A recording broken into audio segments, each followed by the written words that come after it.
আসসালামু আলাইকুম। জি গাজী আরেকটা মোটর। এই মোটরটার সমস্যা হইছে, মোটরটা জ্বইল্লা গেছে কি। কাস্টমারের বক্তব্য আছিল যে মোটরটা চলে ঠিকই কিন্তু যখন পানি দিব, লোড নিব তখন বন্ধ হইয়া যায়।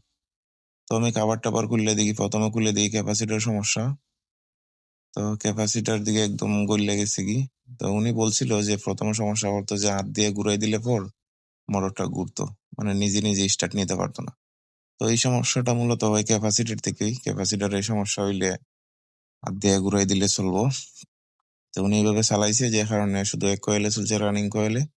তো রানিং কয়েলটা প্রেশার খাওয়ার কারণে যে রানিং কয়েলটা জ্বলে গেছে কি, স্টার্টিং কয়েলটা ঠিকই ভালো রয়ে গেছিল।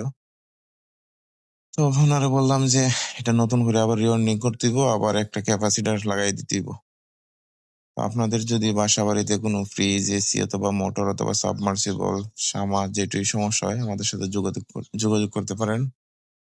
আমাদের যোগাযোগের ঠিকানা হচ্ছে বাহুবল ইসলামাবাদ রোড, হবিগঞ্জ।